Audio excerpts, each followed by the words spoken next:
தோளில் விழுந்த தோகையும் மயிலாய் கோளில் சிறந்த குடிர்சாய் திங்களாய் முறுக்கு உடைந்து மணக்கும் மலராய் சிறகுநீள் தத்தும் செங்கால் அன்னமாய் அமுத முடிவகர் அழகின் பிம்பமாய் குமுத மலர்விழி கமரும் கருங்குழல் வாழும் எழிலாய் வசந்த பொழிலாய் திகழும் தமிழ் அன்னைக்கு மணி மகுடம் சூட்டுவது இந்த வாணியம்பாடி முத்தமிழ் மன்றம். உள்ளபடியே நான் பெருமையோடு பிரகாசம் உள்ளிட்ட தோடர்களையும் மருத்துவர் உள்ளிட்ட தோடர்களையும் நான் பாராட்டி ஆக வேண்டும். ஓங்கருடை பிறந்து உயர்ந்தோர் துறவிலங்கி வீங்குடியின் ஞானத்து இருடகற்றி அங்கோர் வெந்நேர் தனியாடி வென்றதொரு ஏனையது தன்னேரில்லாத தமிழுக்கு தொண்டு செய்கிற மன்றம் முத்தமிழ் மன்றம்.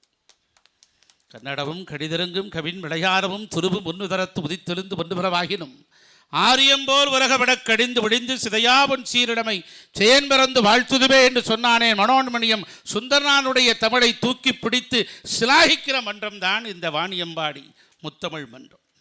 கவிக்கோவும் நம்முடைய அப்துல் காதரும் நேசித்து விடர்த்த மன்றம். மிகப்பெரிய யாமறிந்த மொழிகளிலே தமிழ் மொழி போல் இனிதாவது எங்கும் காணோம் என்று சொன்னார் அல்லவா நம்முடைய எட்டயபுரத்து பாட்டன். தன்னை எரித்து தரனாக எரிந்து இருட்டும் உலகத்துக்கு தானே நெருப்பாகி வெளிச்சத்தை தந்தவன் அல்லவா. அவனுடைய தமிழை தூக்கி சுமக்கின்ற மன்றம். தமிழ் எங்கள் இளமைக்கு பால் என்ப தமிழங்கள் புகழ்மிக்க புலவருக்கு வேள் என்று சொல்வானே பாவேந்தன் பாரதிதாசனுடைய தமிழை மார்பிலும் தோளிலும் தூக்கி சுமக்கின்ற மன்றம் இந்த மன்றம். கதிர் விடித்து புலம்புவில கடல் குதித்து சூடாற்ற முதுமைமிகு நிலப்பரப்பின் முதற் பரப்பு தோன்றிவிட நதி வருமுன் மணல் தருமுன் நலமடர்த்த தமிழரங்கே பதி மதுரை பெரும்பளியில் பாண்டியர்கை பார்த்தவள் என்று சிலாகிப்பானே கவியரசு கண்ணதாசன். அவனுடைய மொழியை தூக்கி சுமக்கின்ற மன்றம் இந்த மன்றம். பொழுதளந்த நேரத்தினை புல்லறியும் பூமலர்ந்த நேரத்தினை வண்டறியும் செய் பிறந்த நேரத்தினை தாயறிவாள் செந்தமிழே உன் பிறப்பை யார் அறிவார் என்று கேட்பார்கள் அல்லவா. இந்த தமிழை யார் தூக்கி சுமக்கிறார்கள்? தூக்கி சுமக்கின்ற முதன்மையான மன்றமாக வாணியம்பாடி முத்தமிழ் மன்றம் திகழ்வதை உள்ளபடியே நான் பெருமகிழ்ச்சியோடு நான் இந்த மன்றத்தை பாராட்டுகிறேன். ஒரு காலத்தில் பட்டிமன்றம் என்று சொன்னால் இலக்கியத்தில் சிறந்தது கம்பராமாயணமா சிலப்பதிகாரமா என்று நடத்துவார்கள்.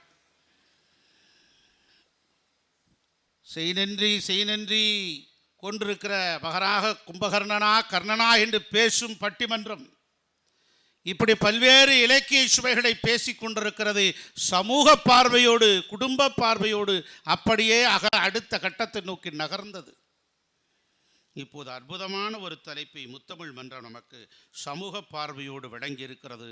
மண்ணில் மகிழ்ச்சியாகவும் நிறைவாகவும் வாழ பெரிதும் துணை நிற்பது கற்பிக்கும் கல்வியே செய்விக்கும் பொருளே உய்விக்கும் அன்பே என்று. ரொம்ப நீங்கள் பயந்துட வேணாம், எளிமையாக புரிஞ்சுக்கலாம். கல்வியா செல்வமா அன்பான்னு அர்த்தம், அவ்வளோதான். என்னமோ உய்விக்கும் கைவிக்கும்ன்றானே, இது என்ன பிரச்சனையாக இருக்குது அப்படின்னு நீங்கள் நினைக்க வேண்டாம். எளிமைப்படுத்தணும், அவ்வளோதான். நீங்கள் கல்வியா செல்வமா வீரமானு படம் எடுத்தாங்க. நம்ம வாணியம்பாடியில் இருக்கிறவர்கள் எல்லாம் அன்பு தான், வீரம் அப்புறம் வச்சுக்கலாம் அப்படின்னு முடிவு பண்ணிட்டாங்க. மணிகண்டன் இதுக்கு பலத்தை கைதட்டுறாருன்னா அதற்கு அந்த அணியில் அவர் பேசுகிறார். அன்பு அணியில் ஏறக்குறைய முக்கால்வாசி வெற்றி பெற்றதற்கு அத்தாட்சியாக அவர் கைதட்டி மகிழ்கிறார். அற்புதமான தலைப்பு மாத்திரமில்லை, 6 சிறந்த தமிழ் அறிஞர்கள் பெருமக்கள். நீங்கள் இந்த பக்கம் இருக்கிறாரு புலவர் சீனி சம்பத் அவர்களும் புலவர் அருள் பிரகாசம் அவர்களும் நாடறிந்த நல்ல சொற்பொழிவாளர்கள். கல்வி இல்லைன்னா எதுவும் செய்ய முடியாது, அதில் எந்த மாற்று கருத்தும் இல்லை. அதைத்தான் வள்ளுவன் பேசுவான், அறிவுடையார் எல்லாம் உடையார். அறிவுடையவர்கள் யாரோ அவர்கள்தான் எல்லாவற்றுக்கும் தகுதி உடையவர்கள். நான் போரூரில் இருக்கிற மருத்துவக் கல்லூரியில் சொன்னேன், அறிவுடையார் எல்லாம் உடையார்னு. ஒரு பையன் சொன்னார், ராமசாமி உடையாரான்னு கேட்டான். அந்த உடையார் இல்லை, அது ஜாதியின் அடையாரம், இது அறிவின் அடையாரம். அறிவு அற்றம் காக்கும் கருவி என்று பேசுவான் வள்ளுவன். இன்னும் பேசிக்கிட்டே போகிறோம். தொட்டனை தூரும் மணற்கேணி மாந்தருக்கு கட்டணை தூரும் அறிவு, தோண்ட தோண்ட தறி வரும், படிக்க பிடிக்க அறிவு வரும். அறிவில்லாமல் ஏதாவது இருக்கா? கல்விதானே மூலதனம். நம்முடைய வாழ்க்கையினுடைய மூலதனம் எது? கல்விதானே, ஒரு அழியாத செல்வம். அந்த தலைப்பிலே 2 பெருமக்கள் பேச இருக்கிறார். அதற்கு பிறகு இப்போது அதிகமாக நான் ரொம்ப நேசிக்கிறது கல்வியை தான்.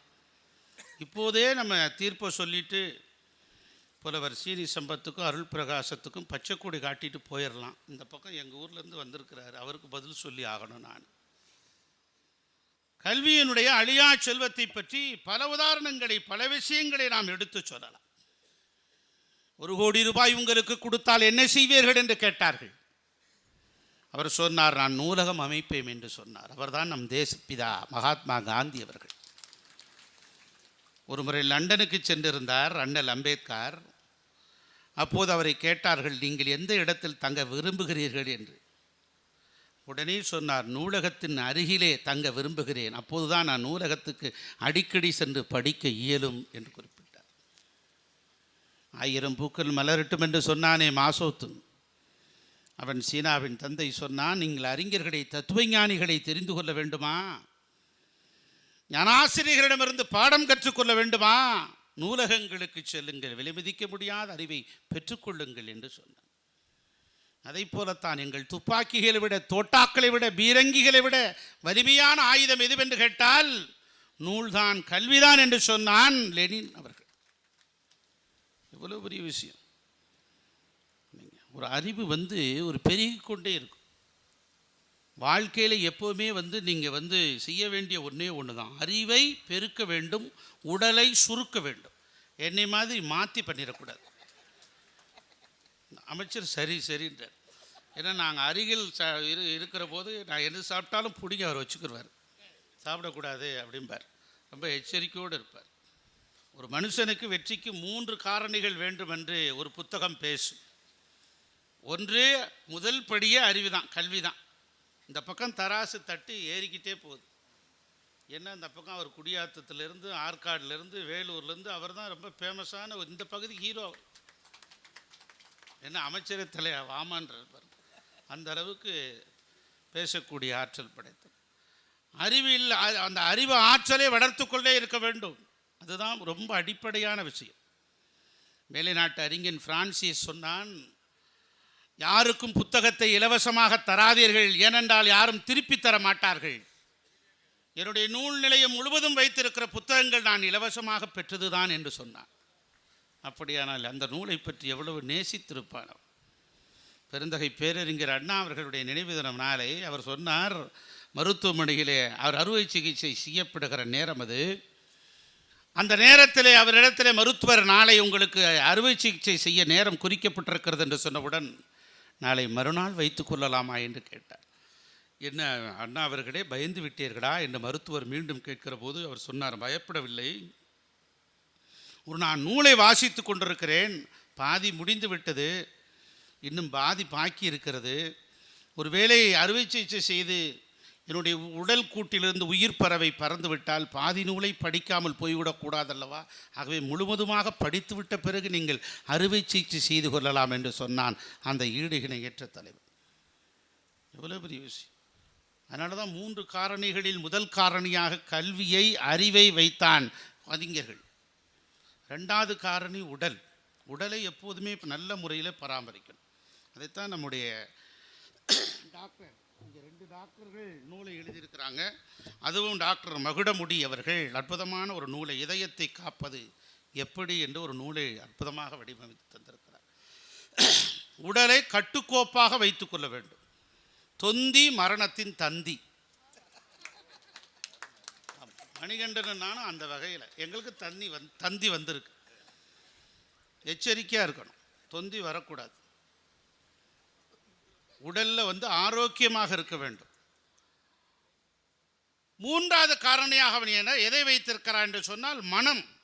மனம் என்பது எப்போதுமே சந்தேகப்பட்டு கொண்டே இருக்கும், மாறுபட்டு கொண்டே இருக்கும். அதை ஒருமுகப்படுத்துவது.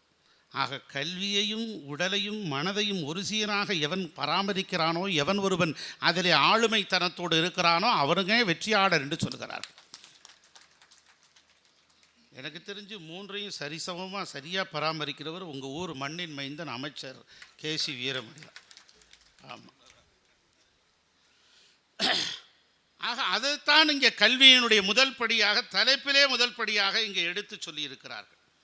ஆக கல்விக்குத்தான் அதிக மதிப்பெண் மாதிரி தெரியுது. இருந்தாலும் மற்றவர்களுக்கும் அந்த வாய்ப்பு தர வேண்டும் அல்லவா. என்னுடைய முதல் அடியாக ஒரு பட்டிமன்றத்தை தொடக்கி வைக்கிற போது இந்த 3 அணிகளில் இருக்கிற அறிஞர் பெருமக்கள் பேச இருக்கிறார்கள். அது குறித்தான ஒரு சின்ன ஆய்வுகளை நான் செய்து தொடக்கி வைக்கிறேன். கல்வி குறித்தான ஆய்வை நான் படிக்கிற போது, எழுதுகிற போது வியந்து போய் நின்றேன். இங்கே பக்கம் இருக்கிற ஒரு பெரிய பெரும் பேராசிரியர், எங்கள் பகுதியில், விருதுநகர் பகுதியில் ஆசிரியராக, பேராசிரியராக பணியாற்றியவர். அவர் இரவும் எந்த பேசாத இரவே இல்லை என்கிற அளவிற்கு பெருமை கிடைத்தவர். அவரை நான் 3-4 வருடங்களுக்கு முன்பாக மலேசியாவிலே சந்தித்தேன். மலேசியாவுக்கு சென்றிருக்கிற போது, இப்போது உங்கள் ஊரில் தான் சந்திக்கிறதுக்கு நல்ல ஒரு வாய்ப்பை பிரகாசமும் இங்கே இருக்கிற தலைவர்கள்லாம் ஏற்பாடு செஞ்சு கொடுத்துருக்கீங்க. பெரிய வாய்ப்பு.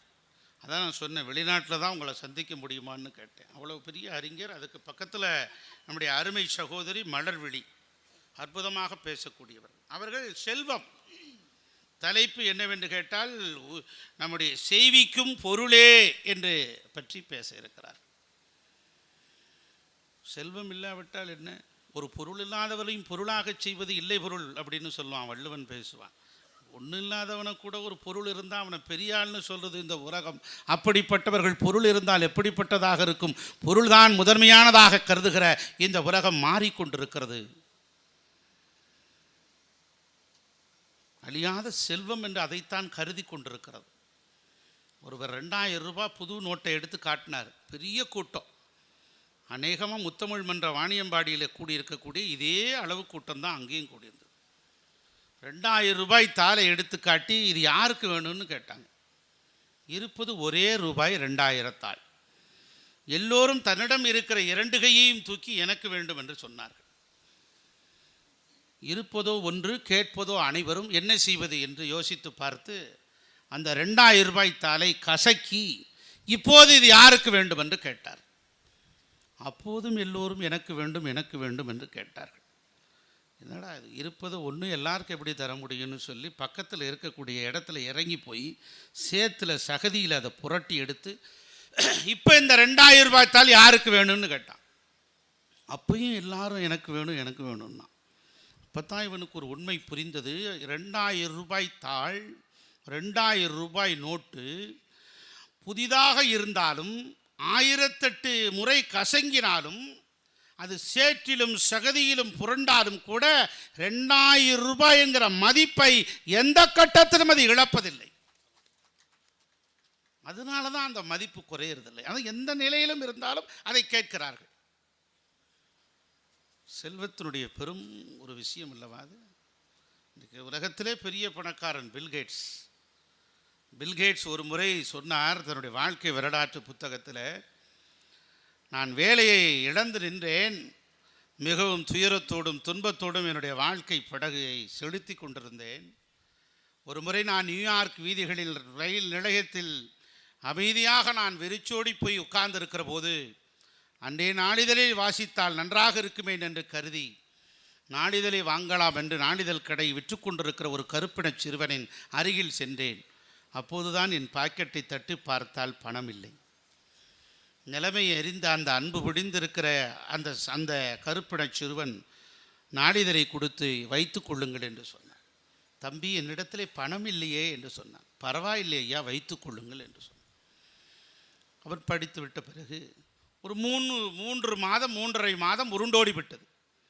3.5 மாதம் உருண்டோடியதற்கு பிறகு அதே நியூயார்க்குக்கு சென்று ரயில் நிலையத்திற்கு சென்ற போது பழைய கதையே தொடர்ந்தது. மீண்டும் ஒரு நாளிதழ் வாங்கலாம் என்றால் பணம் இல்லை.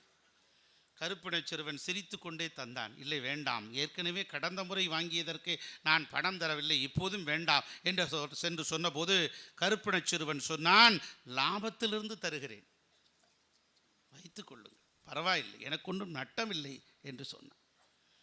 அதை பெற்றுக்கொண்டான் பில்கேட்ஸ். படித்து விட்டதற்கு பிறகு காலம் உருண்டோடி விட்டது.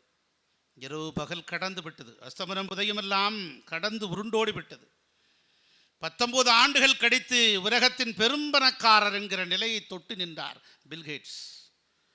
அப்போது அவர் நினைத்து பார்த்தான், நியூயார்க் வீதிகளில் ஒரு கருப்பிடத்து சிறுவன் வாங்கிய 2 நாளிதழ்களை நமக்கு தந்த அந்த உயர்ந்த உள்ளம் படைத்த அந்த சிறுவனை சந்திக்க வேண்டும் என்று அந்த நியூயார்க்குக்கு செல்கிறார். ரயில் நிலையத்தில் தேடுகிறார், இல்லை. 1.5 மாத தேடுதலுக்கு பிறகு அந்த சிறுவனை பார்த்து விட்டார். அவனுக்கு 19 வயது கூடியிருந்தது. இளைஞனாக இருந்தான். அப்போது அவனை கேட்டான், நான் யார் தெரியுமா என்று கேட்டான். அவன் சொன்னான், பில்கேட்ஸ் தானே என்று சொன்னான். அப்படியா, மகிழ்ச்சி. நான் உன்னிடத்தில் 2 நாளிதழ் வாங்கியிருக்கிறேன், அதற்கு பணம் தரவில்லை, இப்போது தரலாம் என்று வந்திருக்கிறேன், என்ன வேண்டும் கேள் என்று சொன்னான். அந்த கருப்பின சிறுவன் சொன்னான், நீங்கள் ஏழையாக இருக்கிற போது நானும் ஏழையாக இருக்கிற போது 2 நாளிதழ்களை தந்தேன். நீங்கள் பணக்காரரானதற்கு பிறகுதான் அதை பணத்தை கொடுக்க வந்திருக்கிறீர்கள், அப்போது கொடுத்ததற்கு அது ஈடாகாது என்று சொன்னான். அப்போதுதான் பில்கேட்ஸ் சொன்னான், என்னை விட பெரும் பணக்காரன் நீதானப்பா என்று சொன்னான். ஒரு பணம் எப்படிப்பட்ட பாடுகளை படுத்தி கொண்டிருக்கிறது. அவற்றையெல்லாம் விளக்குவதற்கு நீலம் மதுமையனும் மடர்வழியும் வருகை தந்திருக்கிறார். ஆக இந்த பக்கம் கல்விதான் என்பதற்கு ஆதாரங்களை எடுத்து வைத்தால், இந்த பக்கம் பணம் என்பதற்கு பல்வேறு ஆதாரங்கள் இருக்கிறது. இன்னைக்கு இந்த பிரச்சனை இன்னைக்கு முடியாது போல தெரியுது.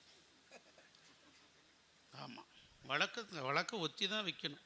பிரகாசம் ஒத்துழைச்சார்னா அடுத்த வாரம் புதுமையாக இதே அரங்கில் மணிகண்டன்ட்டு நான் தேதி வாங்கி தர்றது என் பொறுப்பு, இதே இடத்துல நம்ம நடத்திடலாம்.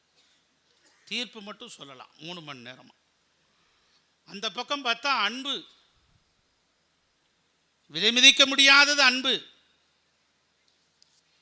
அன்பு எவ்வளோ பெரிய உயர்ந்த ஒரு இடத்தில் இருக்கிறது தெரியுமா? அன்பே தலையானது என்று சொல்வார்கள். அன்புக்கு முண்டோ அடைக்கும் தாள் என்று பேசுவான். எவ்வளோ அற்புதமான விஷயங்களை பேசுவான். ஸல்லல்லாஹு அலைஹி வஸல்லம் அண்ணல் முஹம்மதின் இடத்திலே போய் உலமாக்களெல்லாம் போய் கேட்டார்கள், நபியே நபியே உலகத்தில் எது பெரியது என்று கேட்டார்கள். அவர் நீங்களே சொல்லுங்கள் என்று சொன்னபோது ஸல்லல்லாஹு அலைஹி வஸல்லம் அமைதியாக இருந்து அந்த கேள்வியை அவர்கள் பக்கமே உருட்டி விட்டார். அவர்கள் சொன்னார்கள், மலை, மவுண்டன் இந்த உலகத்தில் பெரிதாக இருக்கிறது, அப்படிப்பட்ட பெரிதான அந்த மலையை உலகத்தின் உயர்ந்தது என்று ஒப்புக்கொள்வோமா என்று சொன்னபோது ஸல்லல்லாஹு அலைஹி வஸல்லம் அவர்கள் சொன்னார்கள், மலையையும் உடைக்கக்கூடியது உளி இருக்கிறதே என்று ஒரு கேள்வியை முன்வைத்தார். ஆமாம் நபியே நபியே, அதை நாங்கள் மறந்து விட்டோம்.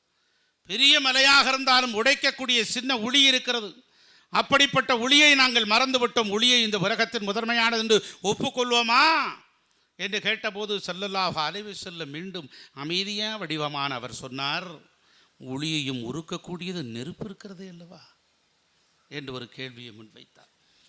ஆமாம் நபியே, ஆதி காலத்தில் சிக்கி முக்கி கல்லால் இருந்து தோண்டியது ஆதிக்கடவர் என்று சொல்வார்களே நெருப்பு, அந்த நெருப்பை இந்த உலகத்தின் முதல் பொருள் என்று நாம் ஒப்புக்கொள்வோமா என்று சொன்னபோது மீண்டும் ஸல்லல்லாஹு அலைஹி வஸல்லம் சொன்னார், நெருப்பையும் அணைக்கக்கூடியது தண்ணீர் இருக்கிறதே என்று ஒரு கேள்வியை முன்வைத்தார். 4 பகுதிகள் இருந்தாலும் 3 பகுதி கடலால் சூழப்பட்டது தானே இந்த நிலம். தண்ணீர் தான் இந்த உலகத்தின் முதன்மையானது என்று கொள்கை முடிவில் எடுத்து விடலாம் என்று எல்லோரும் ஏகோபித்த குரலை எழுப்பிய போது ஸல்லல்லாஹு அலைஹி வஸல்லம் கைகளை உயர்த்தி சொன்னார், தண்ணீர் பரப்பளவிலே விரிந்து பறந்து கிடந்தாலும் கைப்பிடி அளவை இருக்கிற இதயத்தின் வெளியாக சுரக்கிற அன்புதான் இந்த உலகத்தின் எல்லாவற்றுக்கும் தலையானது, விலை மதிக்க முடியாதது என்று சொன்னார். அதைத்தான் வள்ளுவன் சொன்னான், அன்புக்கும் உண்டோ அடைக்கும் தாள் என்று. இன்னைக்கு அண்ணன் கேசி வீரமணியை நான் பார்க்கிறேன். 20, 30, 25 வருடகாலமாக அண்ணன் காளிமுத்து அவர்கள் காலத்திலிருந்து பார்க்கிறேன். 2 மணி 3 மணி ஜோலார்பேட்டையினுடைய தொடர்வண்டியில் என்னை ஏற்றிவிட்ட காலம் தொட்டு அவரை நான் பார்க்கிறேன். அதற்கு பிறகு கடந்த 2013 12ஆம் வருடம் அமைச்சராகுவதற்கு 6 மாதத்துக்கு முன்பு திருப்பத்தூர் கம்பன் கடகத்திற்கு என்னை அழைத்து சென்று அவரும் இதே அரங்கிலே அமர்ந்து உட்கார்ந்திருந்த அந்த நிகழ்வுகளையும் பார்க்கிறேன். அவரை பார்த்து விட்டால் கண்களில் இருந்து ஓரமாக ஈரம் கசிகிறதே, அதுதான் அன்பின் அடையாளம். இந்த இயற்கை நமக்கு பாடம் நடத்துகிறது 2 விதத்திலே. கண்களின் ஓரமாக கசிந்தால், வலதுபுறத்திலே கசிந்தால் அது மகிழ்ச்சியினுடைய அடையாளம், இடதுபுறத்திலே கசிந்தால் அது துக்கத்தின் பக்கம் நிற்கிறது என்று அர்த்தம். இதை உடனுடைய அமைப்பை பார்த்தீர்களா? எவ்வளோ ஒரு விஷயம். அப்படி அன்பு எல்லாவற்றுக்கும் தலையான ஒன்று. அந்த அன்பை தானே எல்லோரும் விலைமதிக்க முடியாது என்று சொன்னார்கள். அன்புதானே எல்லாவற்றுக்கும் ஒரு கூறு என்று சொன்னார்கள், தலையானது என்று காட்டுவார்கள். ஆக எதை விடுப்பது? எதையும் விடுக்க முடியாது. இப்போ தான் பிரச்சனையே தொடுக்க இருக்கிறது. 3 தமிழறிஞர்கள் பேசியதற்கு பிறகு அவருடைய கருத்துக்களையெல்லாம் ஆராய்ந்து அதற்கு பிறகுதான் இந்த நீதிமன்றம் ஒரு நிலைக்கு வர முடியும். அற்புதம். ஒவ்வொரு அணிக்கும் சார்பாக பல்வேறு கருத்துக்களை நான் எடுத்து வைத்து, அன்பர்களே, நண்பர்களே, ஆண்டோர்களே, சான்றோர்களே, பட்டிமன்றம் மிக அற்புதமாக தொடங்க இருக்கிறது. கிராமத்தில் தான் சொல்லுவாங்க, கிராமத்தில் சாமி ஆடுகிற போது மேலே அடிக்கத்தான் ஆடுவாங்க. நீங்கள் கை தட்டத்தான் இந்த சாமியெல்லாம் நல்லா ஆடும். பார்த்தீங்களா, சாமி நல்லா ஆடும். அதனால் பாருங்க, அப்படி நீங்கள் உற்சாகப்படுத்த எனக்கு வள்ளி திருமணம் மாதிரி காலையில் விடிஞ்சாலும் விடியலாம், ஆச்சரியப்படுறதுக்கு இல்லை. 4-5 ட்ரெஸ்ஸோட கவிஞர் மணிகண்ட வந்துட்டதான்னு எனக்கு சற்று முன்னர் கிடைத்த செய்தி. பரவாயில்லைன்னு சொல்லியிருக்காரு. பட்டிமன்றம் தொடங்க இருக்கிறது. உங்களுடைய சார்பிலே முதலில் கற்பிக்கும் கல்வியே என்கிற அணியின் சார்பாக அருமைக்குரிய புலவர் சீனி சம்பத், நாடறிந்த நல்ல தமிழ் பேச்சாளர், அருமையாக பாடுவார். அதுதான் பெரிய விஷயம். என்னெல்லாம் நான்லாம் பாடணுன்னா நிப்பாட்டுன்றான்.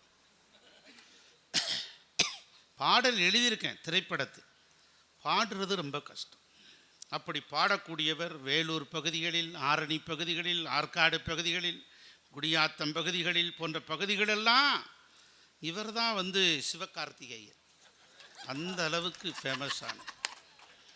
அப்போ கீர்த்தி சுரேஷ் யாருன்னு கேட்காதீங்க, அது நீங்கள் மணிகண்ட நம்பர் தர்றேன், தனியாக கேட்டுக்கணும். ஆமாம். ஆக அப்படிப்பட்டவர் உங்கள் சார்பிலே பட்டிமன்றத்தை தொடங்க இருக்கிறார். வாழ்த்து விடைபெறுகிறேன். நன்றி, வணக்கம். தமிழே உயிரே வணக்கம், தாய் பிள்ளை உறவம்மா உனக்கும் எனக்கும், தமிழே உயிரே வணக்கம். அமிழ்தே நீ இல்லை என்றால், அமிழ்தே நீ இல்லை என்றால், அத்தனையும் வாழ்வில் கசக்கும் புளிக்கும், தமிழே உயிரே வணக்கம். இந்த 28ஆம் ஆண்டினுடைய நிறைவு நிகழ்ச்சியான சொற்போர் அரங்கினுடைய தலைமை பொறுப்பை அணி செய்து கொண்டிருக்கின்ற வணிக வரி மற்றும் பத்திரப்பதிவுத்துறை அமைச்சரும் ஏழை பங்காளனுமாக திகழக்கூடிய அன்பிற்கினிய அண்ணன் மாண்புமிகு திரு வீரமணி அவர்களே, இந்த பட்டிமன்றத்தினுடைய கருத்தாழமிக்க பேச்சிற்கும் கம்பீரமான குரலுக்கும் அறிவார்ந்த கருத்துகளுக்கும் சொந்தக்காரராக திகழ்ந்து கொண்டிருக்கின்ற மேனாள் அமைச்சரும் தமிழ் கூறும் நல்லுலகின் என்றைக்கும் அமைச்சராக அரசராக விளங்கி கொண்டிருக்கின்ற அன்பிற்கினிய நீதியரசர் அவர்களே, 3 அணிகளிலும் பேச வருகை தந்திருக்கின்ற அறிஞர் பெருமக்களே மற்றும் இந்த நிகழ்ச்சியினுடைய நிகழ்ச்சி கொடையாளர்களே, அறக்கட்டளையினுடைய தலைவர் சுரேஷ் அவர்களே, துணைத் தலைவர் நாகராஜன் அவர்களே, வழக்குரைஞர் என்னுடைய அன்பிற்கும் மரியாதைக்கும் உரிய வரதராசனார் ஐயா அவர்களே மற்றும் அதனுடைய இதர பொறுப்பாளர்களே, அதே போல முத்தமிழ் மன்றத்தினுடைய தலைவர் வெங்கடேஸ்வர் அவர்களே, செயலாளர் என்னுடைய உடன்பிரவாத அருமை சகோதரர் திரு பிரகாசம் அவர்களே, இணைச் செயலாளர்கள் நாகேந்திரகுமார், சண்முகம் அவர்களே, உறுப்பினர்களே, மிக திரளாக குழுமியிருக்கின்ற பெரியோர்களே, தாய்மார்களே, சொற்சுவை பொருட்சுவை அனைத்தையும் கூட்டி சுந்தர தமிழில் இந்த நிகழ்ச்சியெல்லாம் ஒருங்கிணைத்து வழங்கி கொண்டிருக்கின்ற டாக்டர் அவர்களே மற்றும் அன்பிற்கினிய சகோதரர் கோடீஸ்வரன் அவர்களே, பெரியோர்களே, தாய்மார்களே, நண்பர்களே, அனைவருக்கும் இந்த இரவு நேர ஈரவணக்கத்தை நான் பணிவோடு உங்கள் பாதங்களில் சமர்ப்பிக்கிறேன். இன்றைக்கு ஒரு அற்புதமான தலைப்பு, மனித மனதில் மகிழ்ச்சியையும் மன நிறைவையும் உண்டாக்குவது எது? நீளமாக சொல்ல தேவையில்லை, கல்வியா செல்வமா அன்பா என்பதுதான் இந்த அரங்கினுடைய விவாத பொருள். இதில் கல்வியே என்ற அணியினுடைய பேச்சாளராக இங்கே என்னை தேர்வு செய்தமைக்காக முத்தமிழ் மன்ற அறக்கட்டளைக்கும் முத்தமிழ் மன்றத்தாருக்கு அவருடைய பணிவார்ந்த வணக்கத்தையும் நன்றியையும் முதலிலே தெரிவித்துக் கொள்கிறேன். ஏனென்று கேட்டால், முத்தமிழ் மன்றத்திலே ஒரு பேச்சாளர் பேசுகிறார் என்று சொன்னால் அவர் கற்றுணர்ந்து அடங்கிய அறிஞருள் ஒருவராக அங்கீகாரம் செய்யப்பட்டார் என்பது பொருள். ஆகவே அப்படிப்பட்ட அங்கீகாரத்தை வழங்கக்கூடிய ஒவ்வொரு சிறு செயலையும் மிகுந்த கவனத்தோடு பாருங்கள். நமக்கெல்லாம் சிக்கன் குனியாவோ டெங்குவோ வந்துவிடக்கூடாது என்ற எண்ணத்தோடு கொசு மருந்தை அடித்து நம்மை எல்லாம் சுகாதாரமாக வைத்திருக்க பாடுபடுகிற ஒரு இலக்கிய அமைப்பு தமிழ்நாட்டிலே வேறு எங்காவது பார்க்க முடியுமா? கொரோனா வைரஸ் கூட வராது. அது கூட வராது. ஆகவே இன்றைக்கு தமிழ்நாட்டிலே மிகச்சிறந்த தமிழ் அமைப்பாக முதற் சங்கம் பார்த்ததில்லை, இரண்டாம் சங்கம் பார்த்ததில்லை, மூன்றாம் சங்கமும் பார்த்ததில்லை, பாண்டித்துரையார் நிறுவிய நான்காம் தமிழ்ச்சங்கமும் பார்த்ததில்லை. ஆனால் வாணியம்பாடி முத்தமிழ் மன்றம் என்னுடைய மனதில் 5ஆம் தமிழ்ச்சங்கமாக என் மனதிலே தோன்றுகிறது. அது சரி என்று சொன்னால் நீங்கள் பலத்த கரவொலி எழுப்பலாம். ஆகவே 5ஆம் தமிழ்ச்சங்கத்திலே இன்றைக்கு இனியதொரு கருத்தரங்கம். அதிலே கல்வியா செல்வமா வீரமா? கல்விதான் என்பதற்கு எந்த விதமான தடையுமே இல்லை என்பது என்னுடைய கருத்து. இந்திய நாட்டினுடைய ஜனாதிபதி ஒருவர் அரேபியாவுக்கு போகிறார். அரேபிய இளவரசர் பொதுவாக அமெரிக்க ஜனாதிபதியே வந்தாலும் கூட விமான நிலையத்துக்கு வந்து வரவேற்க மாட்டார். ஆனால் அந்த அரேபிய இளவரசர் விமான நிலையத்துக்கு வந்தது மட்டுமல்ல, இந்திய குடியரசுத் தலைவர் வீற்றிருக்கின்ற அந்த விமானத்தின் உள்ளேயே சென்று அவரை கைத்தாங்கலாக பிடித்து அழைத்து கொண்டு வருகிறார். யார் அவர் என்று கேட்டால், இந்திய குடியரசுத் தலைவர்களிலேயே மிகுந்த வயதிலே முதிர்ந்த பிராயத்திலே குடியரசுத் தலைவராக தேர்வு செய்யப்பட்ட டாக்டர் சங்கர் தயாள் சர்மா என்பதுதான் அந்த குடியரசுத் தலைவர். அவரிடத்திலே நிருபர்கள் எல்லாம் அந்த அரேபிய இளவரசரிடத்திலே கேட்கிறார்கள், என்ன நீங்கள் வந்து வழக்கமாக விமான நிலையமே வருவது மரபில்லையே, வந்தது மட்டுமல்லாம் விமானத்திற்கு உள்ளேயே சென்று கூட நீங்கள் அவரை அழைத்து வருகிறீர்கள் என்று சொன்னால் இதில் என்ன சிறப்பு இருக்கிறது என்று கேட்டவுடனே அரேபிய இளவரசர் சொன்னார், நான் இந்தியாவிலே பூனாவிலே நான் படித்த காலத்தில் என்னுடைய பேராசிரியராக இருந்து எனக்கு பண்பு நலன்கள், கல்வியோடு பண்பு நலன்களையும் ஊட்டி வளர்த்தவர் டாக்டர் சங்கர் தயாள் சர்மா. ஆகவே அவரை போய் நான் விமானத்துக்கு உள்ளேயே சென்று அழைத்து வந்ததன் மூலம் நான் மன நிறைவும் மன மகிழ்ச்சியும் பெற்றேன். என்னை கண்டதும் அவருக்கும் மகிழ்ச்சியும் உண்டாயிற்று, மன நிறைவும் உண்டாயிற்று என்ற அரேபிய இளவரசர் சொல்லுகிறார். என்றால் மகிழ்ச்சி கற்பித்த கல்வி மாணவனுக்கும் மன நிறைவை தருகிறது, ஆசிரியருக்கும் தருகிறது. இன்னொருவர் ராமேஸ்வரத்திலே பிறந்தவர், வீடு வீடாக பேப்பர் போட்டு கொண்டிருந்தார். பிற்காலத்தில் அவர் பேப்பராக அவர் பெயரை போட ஆரம்பித்தார். அவரிடத்திலே அவர் பாரத ரத்னா விருது வாங்குகிறார். டெல்லிக்கு போகிறார். போகிற போது யாரை அழைத்து கொண்டு போனார்? தன்னுடைய குடும்பத்தாரையா? இல்லை. ஊர் பெரியவர்களையா? இல்லை. யாரை அழைத்து கொண்டு போனார் என்று கேட்டால், தனக்கு இளமையிலே பாடம் சொல்லிக் கொடுத்த ஆசிரியர்களை தன்னோடு அழைத்து கொண்டு போனார்.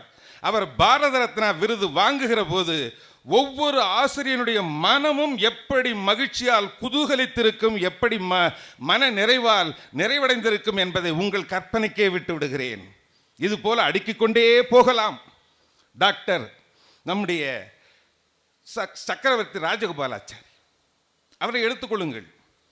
அவர் கவர்னர் ஜெனரலாக இருந்திருக்கிறார், கல்கத்தாவினுடைய கவர்னராக இருந்திருக்கிறார், தமிழ்நாட்டினுடைய முதல்வராக இருந்திருக்கிறார். எல்லாம் இருந்தாலும் உங்களுக்கு மன நிறைவை தந்தது எது என்று கேட்டார்கள். அதற்கு சக்கரவர்த்தி ராஜகோபாலாச்சாரியார் என்று சொல்லப்படுகிற மூதறிஞர் ராஜாஜி சொன்ன பதில், நான் அரசியலில் வகித்த எந்த பதவியும் எனக்கு மகிழ்ச்சியோ மன நிறைவோ தந்ததில்லை.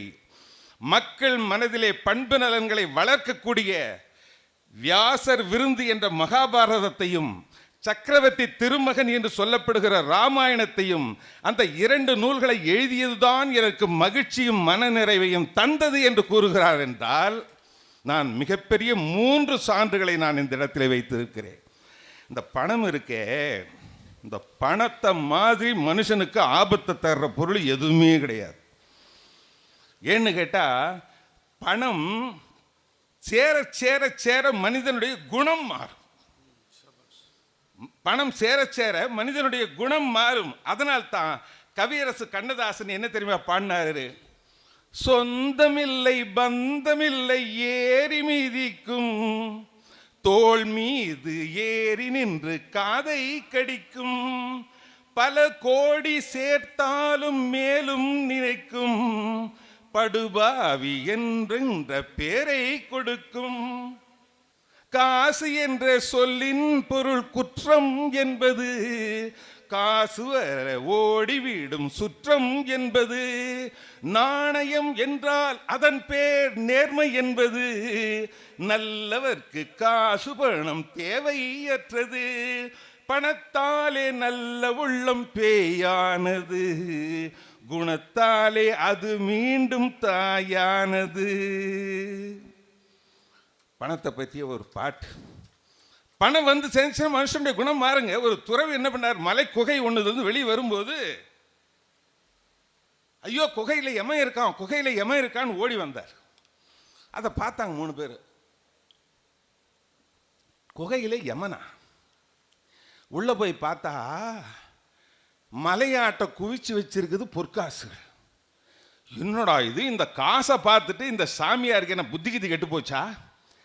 எமன் இருக்கான்னு சொல்லிட்டு ஓடி வர்றாருன்னு சொல்லிட்டு உள்ளே போனவுடனே 3 பேர் உட்காந்து பங்கு போட்டுக்கலான்னு முடிவு பண்ணாங்க. ஒருத்தனை போய் சாப்பாடு போய் கீழே போய் வாங்கிட்டு வாடா, நாங்கள் அது வரையும் இதை பார்த்துக்கிறோன்னா. அவன் போன உடனே இந்த 2 பேரும் பேச ஆரம்பித்தாங்க. பணம் வந்தால் குணம் மாறுன்னு சொன்ன இல்லையா? பேசுகிறாங்க. எதுக்கு 3 பங்கு தரணும்னு சொன்னேன்? நாம் 2 பேரும் நீண்ட கால நண்பர்கள். அவன் நேற்று வந்து ஒட்டினவன், அவனுக்கு எதுக்கு பங்கு தரணும்? அதனால் அவன் வரும்போது வாசல்ல 2 இல்லை இங்கே வைங்க, வாசல்ல 2 பேர் நம்ம 2 பக்கம் நின்றுக்குவோம். ஆளுக்கு ஒரு கல்லை எடுத்து தலைமையில் போட்டுருவோம். என்னன்னா அதே மாதிரி அவன் சாப்பாடோடு வந்தான், ஆளுக்கு ஒரு பக்கம் கல்லை எடுத்து அவன் தலைமையில் போட்டாங்க, வந்தவன் செத்துவிட்டான். இந்த 2 பேர் என்ன பண்ணாங்க? ஆசையாக அவன் வாங்கிட்டு வந்த மட்டன் பிரியாணி, சிக்கன் குஷ்கா எல்லாத்தையும் வாங்கி சாப்பிட்டுட்டு அந்த பணத்தை பக்கம் போகலான்னு போனான். வாயின்னு வந்த சாப்பாட்டில் விஷத்தை வச்சு இவங்க 2 பேரும் தீர்த்து கட்டலான்னு அவன் நினைச்சது தெரியல. இவங்க 2 பேரும் அதை சாப்பிட்டுட்டு இவங்க செத்து போயிட்டாங்க. இப்போ சாமியார் சொன்னது சரியா போச்சா? குகையில் யமன் இருக்கான், குகையில் யமன் இருக்கான்னு சொன்னது சரியா போச்சுங்களா? ஆகவே பணம் என்பது அந்த காலத்திலேயே வில்லிபுத்திராழ்வார் பாடினாருங்க. செல்வம் வந்து ஒற்ற காலை தெய்வமும் சிறிது பேணார். பணம் சேர்ந்துருச்சுன்னா தெய்வத்து மேலே மரியாதை இருக்காது. செல்வம் வந்து உற்ற காலை தெய்வமும் சிறிது பேணார், சொல்வன அறிந்து சொல்லார். என்ன பேசுற நினைப்பே இல்லாம பேசுவாங்க. சுற்றமும் துணையும் நோக்கார், வெல்வதே நினைவதன்றி வெம்பகை வலிது என்று எண்ணார், வல்வினை விளைவும் போரார், மண்ணின் மேல் வாழும் மாந்தர்னு பாடுறாங்களே. அந்த அளவுக்கு பணம் என்பது ஒரு கூர்மையான கத்தி, இருபுறமும் கூர்மையான கத்தி. விருதுநகர் அண்ணா, இருபுறமும் கூர்மையான கத்தி. கையாள தெரிந்தால் உன்னை அது காயப்படுத்தாது, கையாள தெரியவில்லை என்று சொன்னால் உன்னையே குத்தி காயப்படுத்தி விடும். அப்படிப்பட்ட கடுமையான ஆயுதம் பணம். ஆனா பணம் இருந்தா உலகத்தில் மதிக்கிறாங்க, அது வேற. உன்னை விட பெரிய பணக்காரன் வந்தான்னா உன்னை தூக்கி தூரம் போட்டுருவாங்க. சரி, பணத்தையே நான் தாக்கிறேன்னு நினைக்க வேண்டாங்க.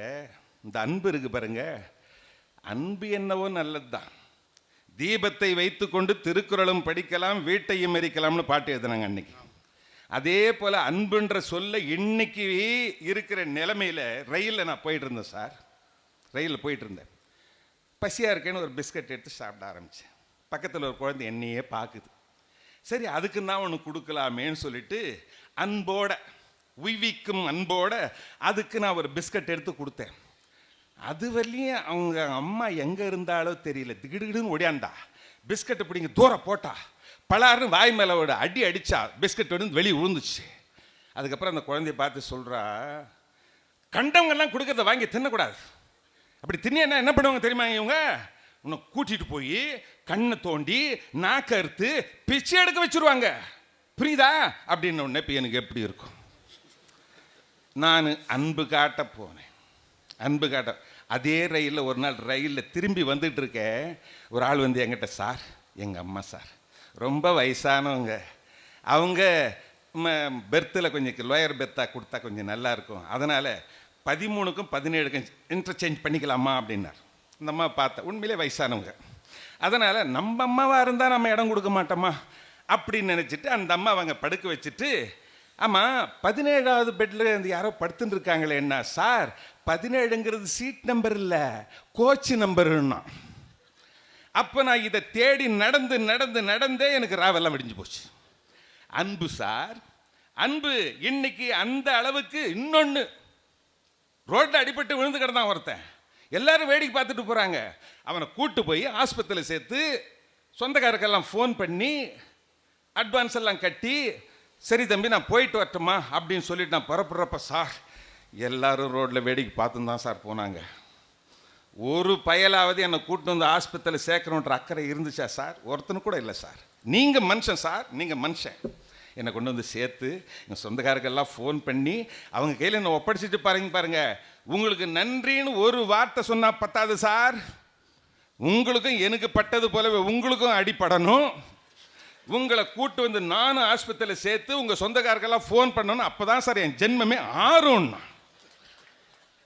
இதுதாங்க இன்றைய சூழ்நிலை அன்பு என்றால். அதனால்தானே கண்ணதாசன் பாடினார், வாத்தியார் வாயசைத்தார் என்னண்ணன் படத்தில், கொடுமையை கண்டவன் கண்ணை இழந்தான், அதை கோபித்து தடுத்தவன் சொல்லை இழந்தான், இரக்கத்தை நினைத்தவன் பொன்னை இழந்தான். இரக்கம்னு அன்பு, அன்பின் விளைவு. இரக்கத்தை நினைத்தவன் பொன்னை இழந்தான், இங்கு எல்லோர்க்கும் நல்லவன் தன்னை இழந்தான், எல்லோர்க்கும் நல்லவன் தன்னை இழந்தான். கடவுள் ஏன் கல்லானான், மனம் கல்லாய் போன மனிதர்களாலே. கல்லாய் போன மனிதர்கள் நிரம்பிய உலகம் இந்த உலகம். இதுல அன்பு காட்டுகிறவள் அன்பு காட்டினால் அவன்தான் ஏமாளியா போயிடும். முட்டை ஒன்று சொல்லி முடிச்சிருங்க. முட்டை ஒரு 10-15 அடிக்கு சைக்கிளில் வெட்டினான் ஒரு பையன், சின்ன பையன், 10 வயசு கூட இருக்காது. என்ன பண்ணா, யாரோ ஒருத்தன் வந்து இடிச்சான், கீழே விழுந்து முட்டை எல்லாம் ரோட்லேயே உடஞ்சி போச்சு. அந்த நேரத்தில் எல்லாரும் போல நானும் பார்த்தேன், நாக்கு சப்பு கொட்டினேன், என்ன செய்ய முடியும்னு ஒரு ஆள் சொன்னா, என்ன சார் எல்லாரும் பார்த்துட்டு இருக்கீங்களே. அவங்க முதலாளிக்கு அந்த பையன் என்ன பதில் சொல்லுவான்? முதலாளி வேலையை விட்டே தூக்கிடுவார். அதனால் ஆளுக்கு கொஞ்சம் காசு போட்டு நாமளாவது இந்த உடஞ்ச முட்டைக்கு ஈடு தரலாம் சார் சொல்லிட்டு அந்த ஆள் எடுத்து 10 ரூபா கொடுத்தான். நான் என்ன பண்ணேன், என் கையிலேருந்து ஒரு 100 ரூபாய் எடுத்து கொடுத்தேன். எல்லாரும் அதே போல் கொடுக்கவே உடஞ்சி போன முட்டையை விட அவனுக்கு காசு அதிகமாக சேர்ந்து போச்சு. எல்லாரும் போயிட்டாங்க. அந்த பையனை பார்த்து நான் சொன்னேன், ஆமாம் இவ்வளவு அதிகமான சுமையை இந்த வயசில் உங்கள்கிட்ட அனுப்பினாரே, அந்த முதலாளி கொஞ்சம் கூட ஈவிரக்கல்லம் இல்லாத ஆளாதம்பா இருக்கணும்.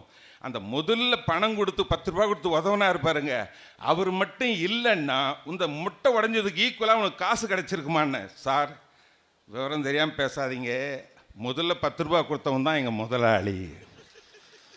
அப்போ என்ன 100 ரூபா கொடுக்க ஏமாத்தானா? அதனால் கல்வி இருக்கிறதே, அந்த கல்வி எவ்வளவு சேர்ந்தாலும் அவன் பண்படுவானே அன்றி அவன் நஷ்டமடைய மாட்டான். பணம் அதிகமாக அதிகமாக அதிகமாக பயம் அதிகரிக்கும். இதை எப்படி காப்பாற்றுவது? பகைவர்கள் அதிகமாவார்கள். கொடுத்தால் அது குறையும். ஆனால் கல்வி என்பது கொடுக்க கொடுக்க வளரும். அப்படிப்பட்ட அந்த கல்வி அறிவினுடைய முற்றிய நிலை மெய்யறிவு. நடுவர் அவர்களே, நான் பணிவோடு உங்கள் கவனத்துக்கு இதை கொண்டு வர விரும்புகிறேன். அந்த கல்வியறிவினுடைய முற்றிய நிலை என்ன? ஊரார் சதம் அல்ல, உற்றார் சதம் அல்ல, உற்று பெற்ற பேரும் சதமல்ல, பெண்டிர் சதமல்ல, பிள்ளைகளும் இத்தேசத்திலே யாரும் சதமல்ல, நின் தாழ் சதம் கட்சி ஏகம்பனே என்று மனைவி, மக்கள், சொந்தம், பந்தம், சுற்றம் எல்லாவற்றையுமே ஒதுக்கிவிட்டு மெய்யறிவு என்ற ஒன்றை தான் பெற்ற கல்வியின் மூலம், ஞானத்தின் மூலம் பெறுகிறானே, அப்போது கிடைக்கின்ற மகிழ்ச்சி, அப்போது கிடைக்கின்ற பேரின்பம் அதற்கு நிகராக இந்த உலகிலே எதுவும் இல்லை. இதற்கு ஆதாரம் கல்வி என்கிற காரணத்தால் கல்விக்கே தாங்கள் தீர்ப்பளிப்பீர்கள் என்கிற நம்பிக்கையோடு இதுகாரம் இருந்து கேட்ட உங்கள் அனைவருக்கும் பணிவார்ந்த வணக்கத்தோடு நன்றி கூறி விடைபெறுகிறேன். வணக்கம். நண்பர்களே, மிகச்சிறந்த தன்னுடைய வாதத்தை எடுத்து வைத்தார் புரவர் சீரி சம்பத் அவர்கள். அற்புதமாக பாடினார். திரைப்பட தயாரிப்பாளருக்கு இவர் பாடுகிற விஷயம் இன்னும் தெரியவில்லை போல தெரிகிறது. நல்ல கருத்துக்களை எடுத்து சொன்னார். கல்வி என்பது விதைத்தவன் உறங்கினாலும் விதைகள் உறங்குவதில்லை, அது முளைத்து எழுந்துவிடும். அதை போலத்தான் கல்வி. 3 செய்திகளை இந்த அவையிலே பதிவு செய்தார். மெய்யறிவு என்கிற ஒன்றும், ராஜாஜி அவர்கள் தான் உச்சபட்ச பதவியிலே அதிகாரத்தில் இருந்தாலும் கூட அவற்றால் நான் மகிழவில்லை, 2 நூல்கள் எழுதியதை வைத்துத்தான் நான் மகிழ்ச்சி அடைகிறேன் என்று சொன்ன செய்தியும், சங்கர்தயாள் சர்மாவை அரேபியாவினுடைய இளவரசர் வரவேற்ற அந்த செய்தியையும் சொல்லுகிற அந்த பாங்கையும் மிக அற்புதமான ஒரு கருத்தாக இந்த நீதிமன்றம் பதிவு செய்கிறது. தன்னுடைய பேச்சாலும் பாட்டாலும் இந்த அவையையே கட்டி போட்டார். அதான் ஒரு பேச்சாளனுக்கு வேணும். ஒரு பேச்சாளன் தன்னுடைய பேச்சால கட்டி போடணும். பேசி முடித்த பிறகு பேச்சாளனை கட்டி போட்டுறக்கூடாது. யாரா கூப்பிட்டு வந்தது புலவர அப்படின்னு சொல்லி. ஆக அவர் முதல்ல நன்றி சொல்லிட்டார் பிரகாசத்துக்கு, எல்லாருக்கும். என்னை இந்த கூப்பிட்டதுக்கு ரொம்ப நன்றின்னு சொன்னார். அற்புதமானவரை நீங்கள் அழைத்து வந்திருக்கிறீர்கள். மிக சீரிய கருத்துக்களை இங்கே எடுத்து வைத்தார். கர்ம வீரர் காமராஜர் அவர்கள் முதலமைச்சராக இருக்கிற போது மருத்துவக் கல்லூரிக்கு இடத்தை 10க்கு மேற்பட்ட இடங்களை தமிழக அரசே ஒதுக்கலாம். ஆயிரக்கணக்கான விண்ணப்பங்கள் வந்திருக்கிறது, பரிந்துரை விண்ணப்பங்கள். இவற்றை எதை தேர்ந்தெடுப்பது, எதை எடுப்பது, எதை விடுப்பது தெரியாமல் குழம்பினார்கள் மூத்த IAS அதிகாரிகள் உட்பட தலைமைச் செயலாளர் வரை.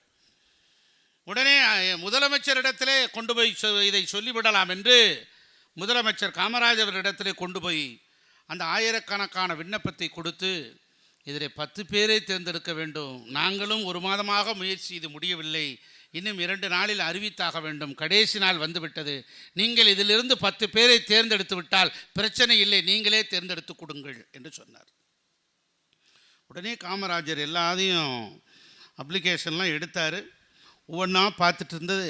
ஒரு 15-20 மணித்துளிகளில் 10 பேரை எடுத்து 10 அப்ளிகேஷன் கொடுத்து இவங்களுக்கெல்லாம் MBBS சீட்டு ஒதுக்கிடுன்னார். உடனே தலைமைச் செயலாளருக்கு வியப்பு.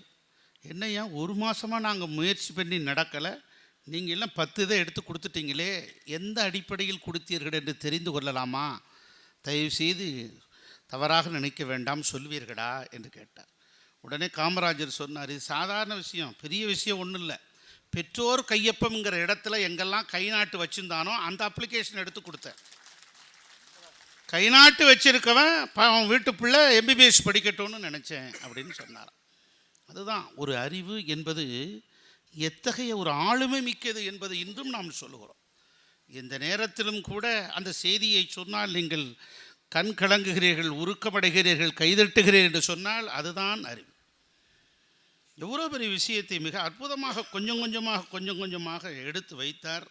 உள்ளபடியே அற்புதமான செய்திகளை சொன்ன புரவர் சீரி சம்பத் அவருக்கு வாழ்த்துகிறேன். நம்முடைய அதற்கு பிறகு கல்விக்கு பிறகு செல்வெல்லாம் ரொம்ப அவரே சொன்னார், செல்வெல்லாம் அதிகமாக போக போக தலகால் புரியாது, ஓவராக ஆடுவான், பணம் கூட என்ன ஆகும் அப்படிங்கிற விஷயத்தெல்லாம் சொன்னார். பணம் கூடுறவங்க பட்டியல் அவர் கையில் வச்சிருப்பாரான்னு தெரியல. ஆக அதனுடைய அனுபவத்தை இங்கே எடுத்து வைத்தார். நம்ம ஐயா நீலம் மதுமையன் அவர் நினச்சிக்கிட்டே இருக்கார், யானைக்கு ஒரு காலம் வந்தால் பூனைக்கு ஒரு காலம் வராமையாக போகும், கிராமத்தில் சொல்லுவாங்க. அது கூட நான் ஒரு முறை யோசித்து பார்க்குற போது தான் தெரிஞ்சது, யானைக்கு ஒரு காலம் வந்தால் பூனைக்கு ஒரு காலம் வரும்னு ஏன் சொன்னான்னா, அந்த காலத்து மன்னன் யானைப்படை வச்சுருந்தான், இந்த காலத்து முதலமைச்சர் பூனைப்படை வச்சுருக்கான், அதனால தான் சொன்னான்னு சொன்னான். ஆக நம்ம அறிஞர்கள் சாதாரண அறிஞர்கள் இல்லை. செல்வம் என்பது எத்தகைய ஒரு விஷயத்தையும் ஊடுருவி சொல்லக்கூடிய ஒன்றாக அமைந்து நிற்கிறது.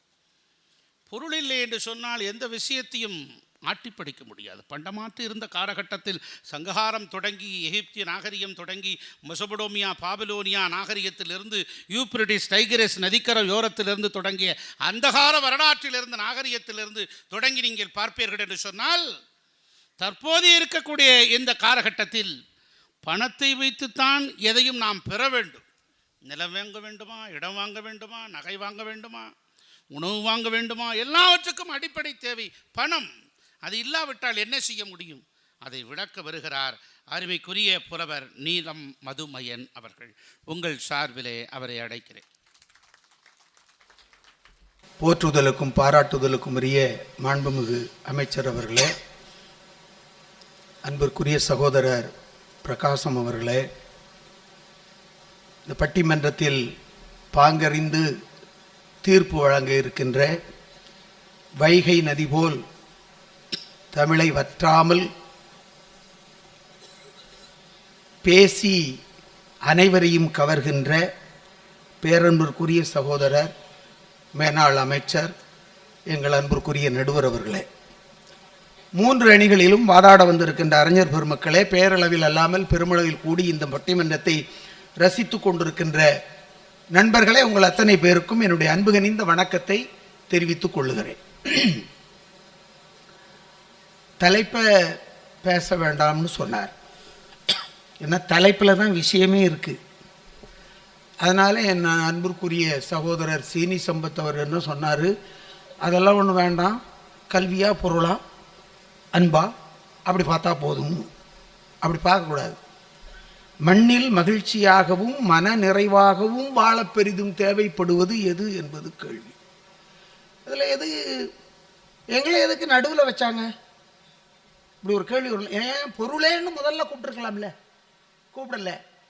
கல்வியேன்னு முதல்ல கூப்பிட்டீங்க, பொருளே என்று என்ன அழைத்திருக்கிறீர்கள், இனி அன்பே என்று 3வது ஒருவரை அழைக்க இருக்கிறீர்கள். ஏனென்றால் பொருள் இருந்தால்தான் அன்பு வரும், பொருள் இருந்தால்தான் கல்வியும் வரும் என்பதை நீங்கள் தெரிந்து வைத்திருக்கிறீர்கள். நீங்களும் தெரிந்து வைத்திருந்தால் கைகளை தட்டலாம். அமைச்சர்களாக இருக்கிறதுனால ஓட்ட மட்டுமில்ல கைதட்டையும் கேட்டுத்தான் வாங்கணும் போல. இப்ப இங்க நீங்க ஒண்ணு புரிஞ்சுக்கோங்க, வாழ்வோடு போராடி வாழ்வதிலும் சாவோடு போராடி வாழ்வதிலும் வாழ்க்கை முடிந்து போகிறது. அப்ப வாழ்க்கை என்றால் என்ன? பிறப்பிற்கும் இறப்பிற்கும் இடைப்பட்ட வாழ்க்கை. நீங்க ரெண்டா பார்க்கலாம். நாயாக ஒருவன் அலைந்தால் அவன் ஏழை, நாயோடு அலைந்தால் அவன் பணக்காரன். இது அவர் ஒன்ஸ் மோர் கேட்கிறாரு. நாயாக அலைந்தால் ஏழை, ஏன்னா அவனுக்கு பொருள் இல்லை. நாயோடு அலைந்தால் அவன் பணக்காரன். இப்ப யாரோடு அலைய வேண்டும் என்று நீங்கள் முடிவு செய்து கொள்ளுங்கள். இதுல நான் எதுக்கு இடையில? வாழ்க்கை அவர் என்ன சொல்றாரு, குகையில பேய் இருக்குன்னு ஒரு கதை சொன்னாரு. குகையில யமன் இருக்கானா? குகையில யமன் இருக்கிறான். அவர் பாக்கெட்டுக்குள்ள இருக்கிற யமனை எங்க கையில கொடுத்துட சொல்லுங்க, நான் வேண்டாங்க மாட்டேன், அது என்ன கொல்லுதான்னு பார்ப்போம். பணத்தினுடைய வாழ்க்கையின் யதார்த்தத்தை புரிந்து கொள்வோம் என்று சொன்னால் கல்வியா அன்பா இல்லை பொருளா எது தேவை என்பதை நாம் புரிந்து கொள்வோம். இந்த 3லும் எது தேவை என்பதை புரிந்து கொள்ள வைப்பதற்கு இங்கே வந்திருப்பதற்கு பெயர் அன்பல்ல, இங்கே வந்திருப்பதற்கு பெயர் கல்வி மட்டுமல்ல, இரண்டையும் கூட்டு வைப்பதற்கு ஏற்படுத்திய லட்சக்கணக்கான பணத்தை நீங்கள் புரிந்து கொள்ள வேண்டும். அதுக்கும் அப்படித்தான் தட்டுவீங்களா? அன்புதான் ஒருத்தர் பேச வந்திருக்கிறார். அவரை நம்ம அதிகம் துன்பப்படுத்த வேண்டாம். அன்பு எப்படி ஒரு மனிதனை ஆளாக்கும், அது எனக்கு கேள்வி.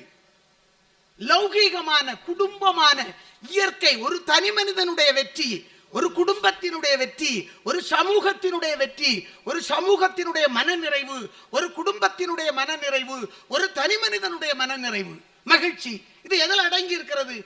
எல்லாம் பணம் வேண்டாம் பணம் வேண்டாம் பணம் வேண்டாங்கிறாங்க. என்ன நான் கேட்கிறேன், இவங்க 2 பேரும் இனி பாத யாத்திரையா போறாங்க. ராத்திரி பஸ்ல போனா பணம் கேட்பான், ரயில்ல போனா டிக்கெட் கேட்பான்.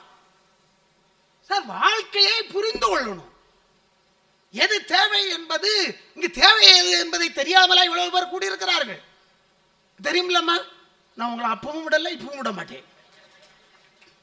அன்பை பத்தி பேசுறதுக்கு அவர் வர்றாரு. நான் கேட்கிறேன், அன்பு எது இருந்தால் அன்பு வரும்? பணம் இருந்தால் அன்பு வரும். சார் மரத்துல பழம் பழுத்தால் பறவை வரும், பழுக்காத மரத்துல எந்த பறவை வரும்? இந்த 2 பறவையும் போகும், வேற எந்த பறவையும் போகாது. பழம் பழுத்தால் வவ்வாலை வாவென்று அழைக்க வேண்டாம், அதுவா வரும். அதுபோலத்தான் பொருள். என் தங்கை என்னை மதிக்கிறாள், அன்பு காட்டுகிறாள், என்ன அர்த்தம்? என் அண்ணனை விட நான் 50,000 ரூபாய்க்கு அதிகமாக இந்த பொங்கலுக்கு பட்டுப்புடவை வாங்கி கொடுத்தேன், அதனால் அவள் அன்பு காட்டுகிறாள். பொருள் இல்லாமல் அன்பில்லை. என் மனைவி என்னிடம் அத்தான் அத்தான் என்று மயங்கி விழுவதற்கு என்ன காரணம்? தீபாவளிக்கு வாங்கி கொடுத்த பட்டுப்புடவை இன்னும் உடுத்தியே பார்க்கவில்லை. கொஞ்சம் யோசித்து பாருங்க நீங்க. என் பிள்ளைகள் அன்பாக இருப்பதற்கு என்ன காரணம்? நிகழ்ச்சி முடிஞ்சு வீட்டுக்கு போகும்போது இவரு வெறும் பக்கரையை கொண்டு போறாரு, அவர் வேற அன்பை கொண்டு போறாரு. என் தம்பி மணிகண்டன் வீட்டுல போனோம்னா பிள்ளைகள் கேக்குது, அப்பா வாணியம்பாடிக்கு போனீர்களே, என்ன வாங்கி வந்தீர்கள்? அன்பை வாங்கி வந்தேன் மகனே, மறுபடியும் நீ வாணியம்பாடிக்கு போ. என்னை பார்த்து என் பிள்ளைகள் கேட்கும், அப்பா என்ன வாங்கி வந்தீர்கள்? அடடடா, ரயிலில் நெல்லையில் வரும் பொழுது அல்வா வாங்கினேன். மதுரை வரும்போது என் மனைவிக்கு மல்லிகை பூ வாங்கினேன். சொன்ன உடனே என் மேல என் குடும்பத்தாருக்கே மகிழ்ச்சி. சார் கொடுத்தாதான் சார் மகிழ்ச்சி, எடுத்தால் மகிழ்ச்சி என்று எங்காவது இருக்கா சொல்லுங்க. அன்பா என்ன அன்பு? பணம் இல்லாததற்கு அன்புக்கு அர்த்தமே கிடையாது, பொருளே கிடையாது. மதிப்பதற்கு ஆள் இருக்க மாட்டாங்க பணம் இல்லாத அன்பை.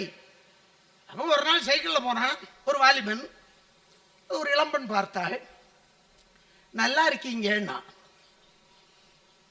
அடுத்த நாள் ஒரு மோட்டர் பைக்கில் போனான், நன்றாக இருக்கிறீர்கள், அதுவும் நன்றாக இருக்கிறதுன்னா.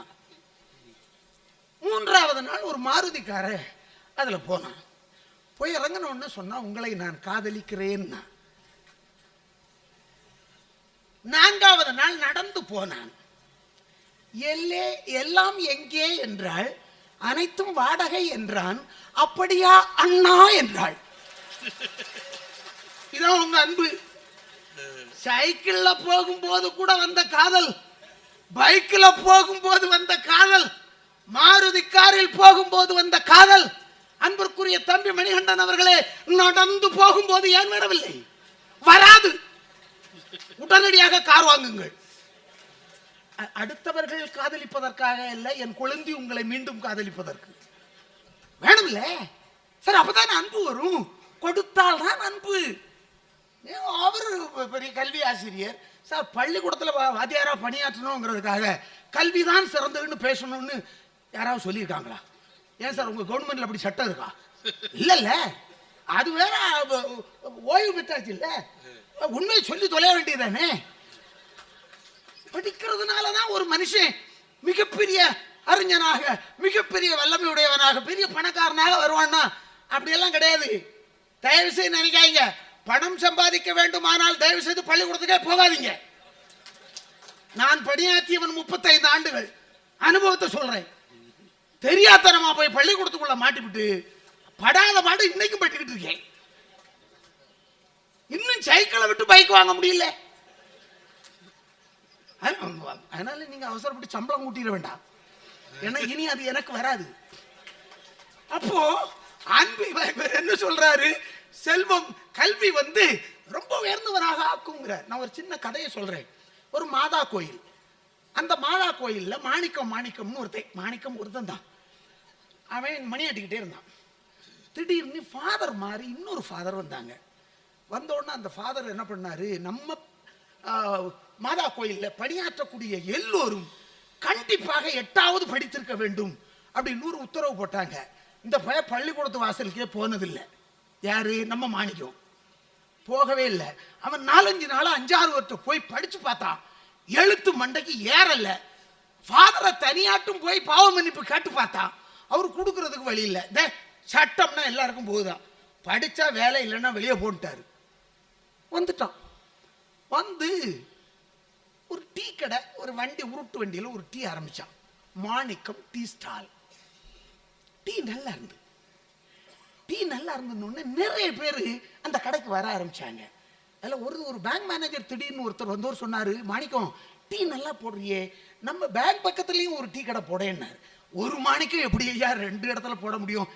தலப்பா கட்டி பிரியாணி நாடங்கு இருக்கு போடுன்னாரு. இவன் என்ன பண்ணா, அங்க ஒரு உருட்டு வண்டியை விட்டு மாணிக்கம் டீ ஸ்டால் தான், ஊர் முழுக்க மாணிக்கம் டீ ஸ்டால். அவனுக்கு இப்போ வந்து பணம் கூடிக்கிட்டே போகுது. ஒரு சின்ன ஹோட்டல் ஆரம்பிச்சான். ஹோட்டலை இனி வந்து 5 ஸ்டார் ஹோட்டல் ஆக்கணும்னு ஆசை. நேர பேங்குக்கு போனான்.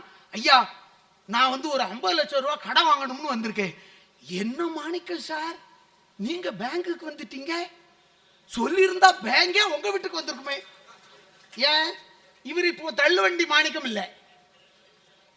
உடனே இவன் சொன்னா, ஐயா அப்படியெல்லாம் இல்லை, நான் அப்படியே இருக்கிறேன். சரி இதுல ஒரு கையெழுத்து போடுங்க, இந்த ஃபார்ம்ல ஒரு கையெழுத்து போடுங்கன்னாரு. உடனே நம்ம மாணிக்கம் சொன்னா, என்ன பரியாசம் பண்றீங்களான்னா, இல்ல சார், பேங்க்ல லோன் வேணா கையெழுத்து போடணும், நம்ம கை நாட்டு தான், பள்ளிக்கூடத்து பக்கமே போனதில்லை. அப்படியா, பள்ளிக்கூடத்து பக்கமே போனது இல்லையா? என்னங்கய்யா நீங்க மாணிக்கையா, ஐயா நீங்க பள்ளிக்கூடத்து பக்கமே போகாம கல்வியே கற்காமலே 50 லட்சம் ரூபா லோன் வாங்குற அளவுக்கு 5 கோடி ரூபா சொத்து வச்சிருக்கீங்களே, பள்ளிக்கூடத்துக்கு மட்டும் போயிருந்தீங்கன்னு வைங்க. உடனே மாணிக்கம் சொன்னார், மணி ஆட்டிக்கிட்டு இருந்திருப்பேன்.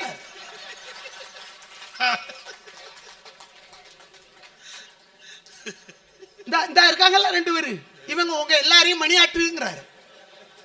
நான் சொல்றேன், வாழ்க்கையை புரிந்து கொண்டால் நீங்க இந்த மணி ஆட்டுறதை நிறுத்தணும். அதுக்கு என்ன பண்ணணும், படிக்கணும்னு அவர் சொல்றாரு. வேண்டாம் சார், பொருள் தான் வேணும். எங்க வீட்டுக்கு பக்கத்து வீட்டுல ஒருத்தன் பெட்டி கடை வச்சிருக்கான். அவன் எங்க ஊர்ல என் தம்பி பையன் டாக்டர், அவனோட கூடுதல் சம்பாதிக்கிறான் சார். அவன் சில நேரம் என் தம்பி பையனை என்கிட்ட சொல்றான், பெரியப்பா ஏன் என்ன படிக்க வச்சீங்கன்னு தெரியல, பழையபடி நீ டீ கடை வைக்கிறியா?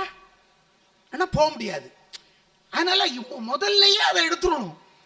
அதனால அன்பு என்பது, செல்வம் என்பது எந்த அளவிற்கு உரியது என்பதை சமூகம் ஏற்றுக்கொண்டிருக்கிறது, உலகம் புரிந்திருக்கிறது. இந்த 4 பேரை தவிர உலகம் புரிஞ்சு போச்சு. உலகத்துக்கு தெரியும் பணம் தான் முக்கியம்னு. ஏன் சார், என் பையனை படிக்க வைக்கணும், ஒரு பிள்ளைய எல்கேஜியில் கொண்டு சேர்க்கணும். நான் மிகப்பெரிய பண்பாளன். சென்னையில் என்னை யாரிடம் கேட்டாலும் தெரியும், நான் அன்பானவன். என் பையனுக்கு ஒரு எல்கேஜி அட்மிஷன் கொடுங்கள். நான் தொலைக்காட்சியில் எல்லாம் வந்திருக்கிறேன். அமைச்சர் வைகை செல்வனோடு பேசியிருக்கிறேன், மேலாள் அமைச்சரோடு. 1 லட்சம் ரூபா கட்டு.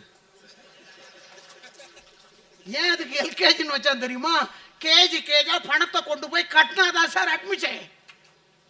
ஏன் அங்க போய் நிக்கிறீங்கன்னு வேண்டாம்ல, பொருள் வேண்டாம்ல, பள்ளிக்கூடத்துல காத்துக்கிடுங்க, சுண்டல் வியாபாரம் பண்ணி படிச்சுக்கலாம். அங்க கேட்க வாத்தியார் பாடம் நடத்துறது கொஞ்சம் கேட்கும். என்ன வாழ்க்கை, யதார்த்தமாக யோசிங்க, யதார்த்தமாக யோசிங்க. ஒரு கூட்டத்தை தயவு செய்து திசை திருப்பாதீங்க. நீங்க நல்ல கூட்டம், அறிவார்ந்த கூட்டம், நல்ல யோசிக்கிறவர்கள், செல்வம் சேர்க்கிறவர்கள், செல்வமே பெரிதென்று இங்கே வந்திருப்பவர்கள். அதனால் தான் இருப்பதால் தான் வாரி வாரி கொடுத்து இந்த நிகழ்ச்சியை இந்த அளவிற்கு நடத்த முடிந்திருக்கிறது என்றால் இருப்பவர்கள் கொடுப்பார்கள், இல்லாதவர்கள் எடுப்பார்கள். நீங்க இருக்கணும்ங்கிறீங்களா இல்ல வேண்டாங்கிறீங்களா? நான் கேட்கிறேன்.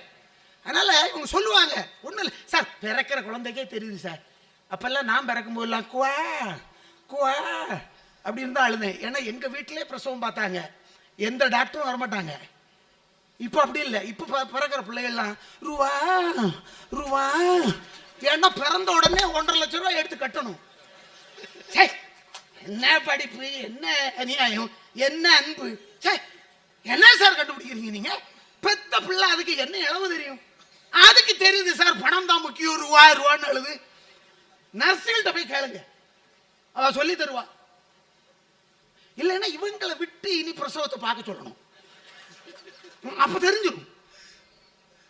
என்ன வேண்டாம் உங்களுக்கு சார், எல்லாம் தருவது எது அதை பாருங்க சார். கல்வியா? கல்வி இருந்தால் எல்லாம் தருமா? நான் கேட்கிறேன்.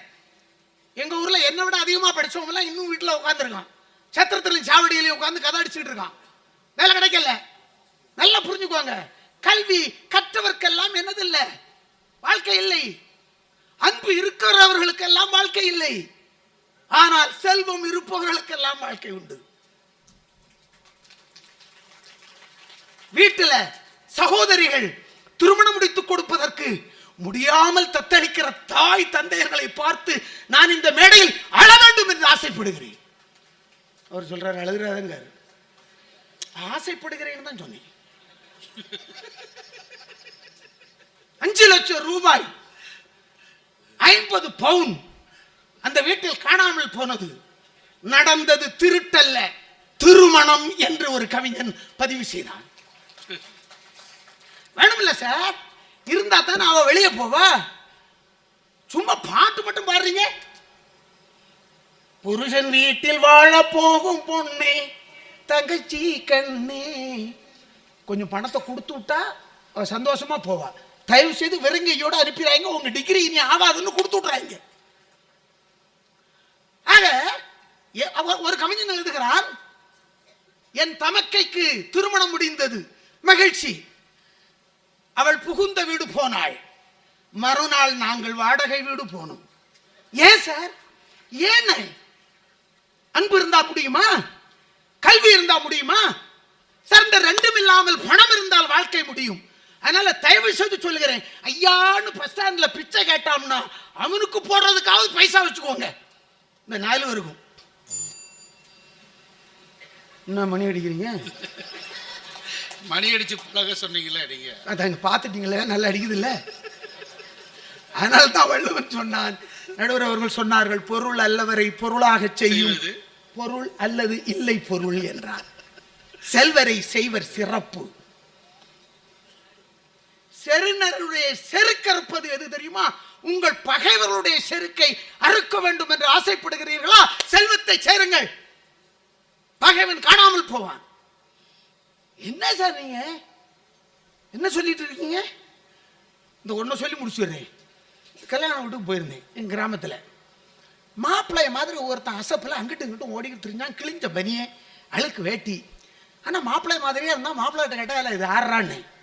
என்ன இப்படி கட்டுவிட்டியே? நம்ம தோப்பில் கிராமத்தில் வேலை பார்க்குறான் இல்லையா, தூரத்து சொந்தம்ட்டான். சொந்த தம்பியே சார், சொந்த தம்பியே, தூரத்து சொந்தங்கிறான். அழுக்கு வேட்டி, கிழிஞ்ச சட்டை. 10 நிமிஷம் ஆகல. எங்க அண்ணனை மாதிரி வெள்ளையும் சொல்லையுமா ஒரு டயோட்டா கார்ல ஒருத்தர் வந்து இறங்குறாரு. சீனி சம்பத் மாதிரி ஓடி போறான். ஓ அண்ணா வாங்க வாங்க, வீட்டில் எல்லாம் நல்லா இருக்காளா? அவங்க வரலையா? வாங்க வாங்கன்னு ஓடி வந்து தான் கட்டி இருக்கிற வேட்டியை எடுத்து நாற்காலியை தொடச்சி உட்கார வைக்கிறான். மெதுவா கிட்ட போய் கேட்டேன், இது ஆடுறான்னு. என்ன இப்படி கட்டுப்பிட்டியே? எங்க தங்கச்சி 2வது ஒரு தங்கச்சி இருக்கல்ல, அம்மா அவளை நாமக்கல்ல கட்டி கொடுத்துருக்குல்ல, அதில் அந்த முட்டை வியாபாரம் பார்க்குறாருல, கோழி பண்ண. ஆமாம், அவருக்கு தம்பி இருக்காருல்ல 2வது உள்ளவர். ஆமாம், அவருக்கு தானே ராசிபுரத்தில் கட்டியிருக்கு. ஆமாம், அதில் 3 பேர் அதில் கரகரன்னு ஒருத்திருப்பாள்ல, அவளை தானே சென்னையில் கட்டி கொடுத்துருக்கு. அந்த சினிமா கம்பெனியில் இருக்காளையா? ஆமாம், அவனுக்கு மச்சா இருக்காமல, அவனுக்கு எங்கே ஒன்று எடுத்துருக்கு நினைக்கி கும்பகோணத்தில். ஆமாம், அவனுக்கு குழந்தையா 2 உண்டுல, அதில் மூத்தவர்கள் காலேஜில் வச்சிரு. இல்லை அவளுக்கு தானே நாகர்கோயிலில் பொண்ணு எடுத்துக்கலாப்பா. ஆமாம், அவருக்கும் நாங்கள் ரொம்ப க்ளோஸ் இல்லை. எப்போ டயோட்டா கார்ல வந்தா தமிழ்நாட்டையே சுத்தி சொந்தம் கொண்டாடுகிறான் மனிதன். அடுத்த பிரகாச மன்னன் தம்பி பேசலனாலும் கவலை இல்லை. ஆனா அவர் விட மாட்டாரு. அவர் ஒரு ஆயுதத்தோடு தான் வந்திருக்கிறார். ஆகவே அன்பிற்குரியவர்களே, பிறப்பு முதல் இறப்பு வரை தான் வாழ்க்கை. இந்த வாழ்க்கையை அனுபவிப்பதற்கும் வைத்து வாழ்வதற்கும் வழங்கி மகிழ்வதற்கும் பொருள் வேண்டும் என்று சொல்லி வாய்ப்பிற்கு நன்றி சொல்லி உங்களிடமிருந்து விடைபெற்றுக் கொள்பவன் கன்னியாகுமரி நீலம் மதுமையன். நன்றி சகோதரர்கள்.